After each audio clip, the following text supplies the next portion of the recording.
Hi again then guys, and welcome to already the final review of the 1.36 selection of cars. We've worked through it relatively quickly this time, a matter of days, and of course there are a couple of reasons for that. There were less cars in this pack, we reviewed two of the Delaras in the same video, so of course we were always going to work through it pretty quickly.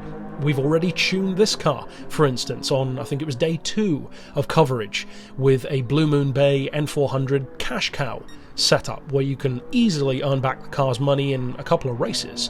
But what, as far as the overall package of the car in review form, what does the car offer? Is it better than the existing Countach? Is it justified in being in the game? Do we really need two Countach models? Because multiple models of needless cars are often a source of anything from humour to annoyance in the Gran Turismo franchise. To me, this is one of those occasions where yes, most definitely you can justify having more than one, for a very similar reason to why you can justify having 3 different versions of the Porsche 911 GT3, as we currently have. Because unlike stuff like the Miata, the S2000, the Skyline, these cars which are notorious in Gran Turismo for having way too many versions featured, these occasions with the Countach, with the Porsche 911, it's not the same, because these different variations are very different to each other. You compare the 996 Porsche to the 997 and the 991, all three are completely different vehicles to work with, and of course we did a rivals match between all three to show the differences that there were, and there are plenty. They're different in almost every way, despite the fact that Porsche 911s are kind of cliched for looking so similar. Likewise with the Countach, is this clearly the same model as the one from the 70s? Well, of course. It has the same essential shape, it's one of the most iconic supercars of all time. So yeah, of course you can tell it's still a Countach, but that doesn't mean that it's a waste of time. Quite the contrary, it's a great supercar. Now, 80s supercars is somewhere where Gran Turismo has sometimes fallen a bit short. We've got plenty from the 90s, plenty from the 2000s, of course, to some degree, we don't have them all, but you know what I mean. The 80s though, not so much. You've got the F40, which is kind of borderline 80s, we've never had the Porsche 959, which is an icon from that kind of era. We've got some others, you know, the Roof Yellowbird for instance, or the BTR, the CTR. This one is arguably kind of the flagship of that sort of 80s supercar era. But it's a good flagship to have because it actually lives up to what you'd want from a supercar. Now, is it dated in some ways? Actually, no. It holds up really well. It's not a car that has any significant disadvantage. The pricing is very good. It's 500,000 credits, which for its age is great. For a supercar in general is great. The engine is very impressive. 5.2 litre V12, naturally aspirated, 450 horsepower. Just so happens to be the same engine used in the Lamborghini LM002, which is one of my favourite Lambos of all time. Put it in a car that weighs about a tonne less than that, and of course it's going to be quick. Now, speaking on the weight of the vehicle, it's actually really impressive. Even by today's standards, 1,490 kilos, which is just under 1.5 metric tonnes, is very healthy for a supercar. Now, of course, today, there's justifiable reasons for supercars to be heavier. Safety tech, sometimes all-wheel drive, hybrid batteries, performance technology in general. Of course they're going to get heavier, but back then, 1,490 kilos, that's pretty good for a supercar, especially one like the Countach, which never claims to be a track day car by any stretch. It's much more of a long distance kind of approach to a supercar. It's well upholstered, has a fantastic looking interior, which is wonderfully retro. I'm actually a huge fan of the design of the Countach's interior.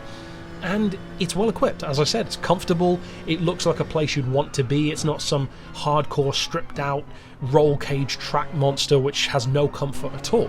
So to weigh 1,490, that's good. Even the horsepower per tonne is 301, which is healthy for a car of its age, especially given that it doesn't have anywhere near the power of a modern supercar, or even a supercar from the 90s. Most of them had at least 100 horsepower on top of this. XJ220, Shazetta, EB110, Lister Storm, they all had around 540, 550 horsepower to this car's 450. And yet this is still over a 180 mile per hour car, 0 to 60 in under 5 seconds. Very healthy numbers. Even by today's standards, that's good for its power. So I would say that the Countach 25th anniversary has held up even really well. And it's funny because despite the fact, and this goes back to what I was saying earlier about the different variations of the same car, despite the fact that only around a decade separates the older Countach from this one, they are so different.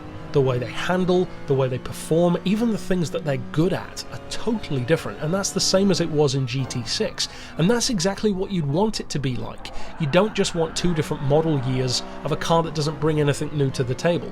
They are different. The Classic was always really good for low class events because it had so much less power to begin with. It was nimble, extremely lightweight, far more so than the 25th, and then the 25th had all different advantages: smoother steering, more forgiving, better straight line performance, and very good straight line performance for its power, which was always very useful against other supercars which had way more power, but sometimes, for instance, if you had to detune others to, say, 500 or 600 horsepower, the Countach would have excellent performance, whereas most other supercars would feel really neutered at that level. So again, for me it's the whole package. The Countach is a great car. Despite the way I talk about it, it's ironically not one of my favourite vehicles. It's not even one of my favourite Lambos, but I do have a lot of respect for the car. I can certainly see why it's arguably the most iconic poster car of all time, certainly the most iconic Lamborghini, and one which I would say, even if it was the only car they'd ever made, would certainly be something that they could be proud of. The car is treated with a ton of respect in every game that features it, from Gran Turismo to Forza to Test Drive Unlimited, and that says something. If all the game's even arguable rivals give the same car the same respect, that should tell you something about the car. As far as this one goes, it's excellent in N400. You can even get it down to N300, which is very, very good to know, and I have no doubt we'll revisit the car at some point for a circuit tune. But yeah, if you haven't checked out my money-earning build, you should probably do so. It's a nice way of buying the car back, in effect, after you've purchased it. In other words, earning its keep. And it's a great little track car, albeit one which tends to err more on the side of understeer and being heavy through corners, rather than what you'd probably expect it to be, which would be more oversteer with a lot of tail happiness. It's not like that at all. So as long as you work around the heavy steering, it's very easy to predict what the car's going to do in a corner. It never really surprises you. It's very forgiving.